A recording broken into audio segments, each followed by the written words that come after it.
தமிழ்நாடு முழுவதும் இன்று 35 வட்டாட்சியர் அலுவலகங்களில் கையூட்டு ஒழிப்பு காவல்துறையினர் அதிரடி சோதனை மேற்கொண்டதாக தகவல் கிடைத்திருக்கிறது.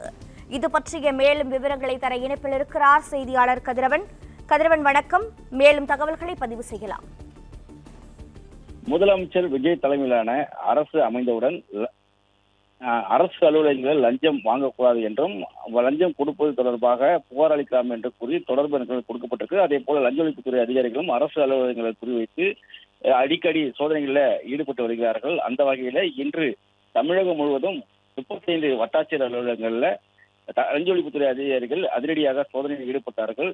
இந்த சோதனையின் போது கணக்கில் காட்டப்படாத 13.78 லட்சம் ரொக்க பணமும் அதே போல சந்தேகத்துக்குரிய வகையில ஜிபே மூலமாக பரிமாற்றம் செய்யப்பட்ட 68.32 லட்சம் பணம் என 82,10,10,000 ரூபாய் முறைகேடாக கண்டறியப்பட்டிருப்பதாகவும் 35 இடங்கள் நடைபெற்ற சோதனையில சம்பந்தப்பட்ட ஊழியர்கள் மீது உரிய நடவடிக்கை எடுக்கப்படும் என்று அதிகாரிகள் தரப்பில் தெரிவிக்கப்பட்டிருக்கிறது.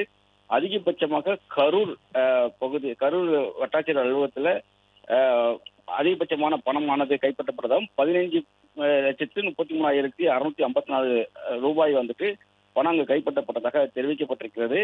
மொத்தமாக ஜிபே மூலமாக 68,32,582 ரூபாயும் பணமாக 13,78,250 ரூபாய் என கைப்பற்றப்பட்டிருப்பதாகவும் தொடர் விசாரணை நடைபெற்று வருவதாகவும் அதிகாரிகள் மீது நடவடிக்கை எடுக்கப்படும் என்றும் தெரிவிக்கப்பட்டிருக்கிறது.